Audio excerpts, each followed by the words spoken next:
मोहद्दीनगर में चचेरी बहन सब इस संबंध का विरोध करने पर चाची की हत्या कर दिया। एसपी ने किया खुलासा। बिहार के समस्तीपुर जिले के मोहद्दीनगर थाना अंतर्गत शिवसिंहपुर में हुए सनसनीखेज महिला कांड का 1 घंटे में किया गया सफल उद्भेदन। मृतका बबीता देवी के बेटी के साथ आरोपी धीरज गिरी का नाजायज संबंध होने के कारण धीरज गिरी द्वारा की गई हत्या का मुख्य आरोपी धीरज कुमार गिरी को किया गया गिरफ्तार। पुलिस अधीक्षक विनय तिवारी ने प्रेस कॉन्फ्रेंस कर दी घटना की जानकारी। उन्होंने बताया कि 27 मार्च 2023 को रात्रि करीब 12 बजे सूचना प्राप्त हुई कि मोहद्दीनगर थाना क्षेत्र के शिवसिंहपुर में जमीनी विवाद को लेकर एक महिला की पीट कर हत्या कर दी गई। इस सूचना पर त्वरित कार्रवाई करते हुए मोहद्दीनगर थाने की पुलिस घटनास्थल पर पहुंची। मृतक महिला की पहचान शिवसिंहपुर के पवन गिरी की पत्नी बबीता देवी के रूप में की गई। थाने की पुलिस टीम के द्वारा सबको कब्जे में लेकर विधिवत पोस्टमार्टम हेतु सदर अस्पताल समस्तीपुर भेजा गया। थानाध्यक्ष गौरव प्रसाद के द्वारा दक्षिण कांड के उद्भेदन की दिशा में त्वरित कार्रवाई करते हुए आज सूचना श्रृंखला उपलब्ध तकनीकी साक्ष्य के आधार पर इस कांड के मुख्य अभियुक्त धीरज कुमार गिरी पिता अमरकांत गिरी को पूछताछ के लिए हिरासत में लिया गया। धीरज कुमार गिरी ने पूछताछ के क्रम में घटना में अपनी संलिप्तता स्वीकार करते हुए बताया कि मृतका बबीता देवी धीरज कुमार गिरी की अपनी सगी चाची है, जिसकी पुत्री से अभियुक्त का विगत 3 वर्ष से प्रेम प्रसंग चल रहा था। यह दोनों मोबाइल के माध्यम से लगातार चैटिंग कर रहे थे। दोनों आपस में वर्ष 21 में मोरबा मंदिर में शादी भी कर लिए और घर में ही चोरी छिपे पति पत्नी की तरह रहने लगे, जिसका साक्ष्य धीरज कुमार गिरी के मोबाइल में भी वीडियो एवं चैटिंग के रूप में मौजूद है। मृतका को इस अवैध संबंध की जानकारी हुई तो लोकलाज के चलते मृतका ने अपनी पुत्री को अपनी बहन के यहाँ भेज दिया। इसी बीच 4 फरवरी को मृतका के पुत्री अपने घर आई और दोनों चचेरे भाई बहन सल्फास की गोली खाकर आत्महत्या करने का भी प्रयास किए। उन्होंने मृतका ने अपनी पुत्री को अपनी बहन के यहाँ भेज दिया। इधर अभियुक्त धीरज कुमार गिरी को जानकारी मिली कि मृतका बबीता देवी को 5 अप्रैल को गुजरात में भेजने वाली है।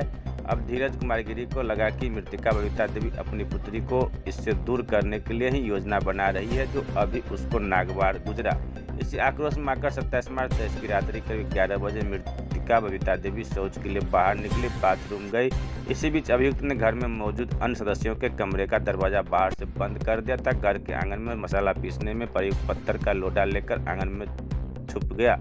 मृतका बबीता देवी जब बाथरूम से बाहर निकली तभी धीरज कुमार गिरी ने उसका मुंह बंद कर बाल पकड़कर जमीन पर पटक दिया था। पत्थर की लोटा से मृतका के सिर पर 2-3 वार किया, जिससे वह जख्मी होकर जमीन पर गिर गई और उसकी मृत्यु हो गई। घटना करने के बाद धीरज कुमार गिरी पुनः अपने कमरे में सोने का नाटक करते हुए चला गया। धीरज कुमार गिरी की निशानदेही पर हत्या में प्रयुक्त खून लगा पत्थर का लोढ़ा, उसका खून लगा उजले रंग का गमछा, अभियुक्त का खून लगा लाल रंग का टी-शर्ट, उसका एक एंड्रॉइड मोबाइल जिसमें आपत्तिजनक एवं वीडियो अपलोड है को बरामद किया गया।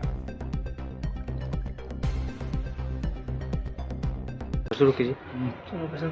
मोहद्दीनगर थाना अंतर्गत ग्राम शिवसिंहपुर में वार्ड नंबर 12 में रात को 27 तारीख को रात को 12 बजे एक सूचना प्राप्त हुई थी थाना प्रभारी को कि एक महिला की पीट कर हत्या कर दी गई।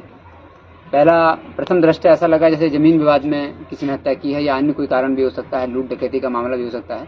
परिजनों द्वारा पहले किसी पर शक नहीं जताया जा रहा था, लेकिन घटना के बाद धीरे धीरे उन लोगों द्वारा शक जताया जाने लगा और जमीन विवाद के बाद वो लोग बता रहे थे। थाना प्रभारी मोहद्दीनगर द्वारा तुरंत घटनास्थल का निरीक्षण किया गया और उनके द्वारा घटना होने के 1 घंटे के अंदर ही घटना का सफल उद्भेदन कर लिया गया था। आज उसमें गिरफ्तारी भी हो गई है। मुख्य अभियुक्त जो है जिसने घटना की है वो गिरफ्तार हो गया है, उसको जेल भेजा जा रहा है। ये घटना धीरज कुमार गिरी ने की थी। धीरज कुमार गिरी ने मृतका बबीता देवी इसको मारा था और मृतका धीरज कुमार गिरी की अपनी चाची हैं, ये उसी घर में रहता था। भतीजे ने ही अपनी चाची की हत्या की थी। इस घटना का उद्भेदन जब हुआ तो ये स्पष्ट हुआ कि घटना का कारण मृतका बबीता देवी की जो बेटी थी उसके साथ धीरज कुमार के अवैध संबंध थे। धीरज कुमार स्वयं शादीशुदा भी है और इसके अपनी चचेरी बहन से अवैध संबंध थे, जिसकी जानकारी पूरे परिवार को थी। इनफैक्ट उसने शादी भी कर रखी थी पिछले साल। शादी करने के बाद मोबाइल से इनके कई रिकॉर्ड्स भी हम लोगों को पता चले हैं, जिसमें ये स्पष्ट है कि दोनों के बीच में काफ़ी लंबे समय से संबंध चल रहे थे, जो परिजनों को भी जानकारी थी। और जब धीरज कुमार गिरी को ये पता चला कि उसकी माँ लगातार विरोध कर रही थी और उसकी माँ लड़की को शिफ्ट करने वाली थी अन्य राज्यों में ताकि ये संबंध खत्म हो जाए, तो धीरज कुमार गिरी से ये सहन नहीं हुआ और उसने प्लानिंग बनाई और घर में जो सिलबट्टे का जो लोड़ा होता है पत्थर का, उसका ही उपयोग करते हुए इसने महिला के सिर पर रात में 12 बजे मारा और सिर पहले उसको ज़मीन पर लिटा दिया और फिर सिर पत्थर से मारा, जिससे सिर पे चोट मारी, जिससे उसकी तुरंत मौत हो गई थी। इसने क्या किया कि पूरे घर वालों को जानकारी ना हो घटना की, इसलिए इसने पूरे घर के सारे कमरे की कुंडी को बाहर से लॉक कर दिया ताकि घर वाले नहीं निकल पाएं जब ये घटना करे, और घटना करने के बाद अपने रूम में सोने चला गया और बिल्कुल नॉर्मल बिहेव करने लगा जैसे ये घटना इसने नहीं की हो। प्रथम दृष्टया जब थाना प्रभारी ने और डीआईयू की टीम ने इसमें जो डाउटफुल लोग थे, इनके परिजन, सभी परिजनों को हम लोगों ने उठाया था, उनसे पूछताछ भी की थी। तो पहले तो लोग जमीन विवाद का मामला और पूरे परिवार के पूरे सदस्यों पर ही शक जता रहे थे। धीरज कुमार गिरी के अलावा अन्य लोगों पर भी ये लोग शक जता रहे थे। लेकिन धीरज कुमार गिरी से पूछताछ हुई और अन्य परिजनों से भी पूछताछ हुई तो स्पष्ट हुआ कि धीरज कुमार गिरी ने ही घटना की और कैसे कैसे घटना की ये भी स्पष्ट हुआ है।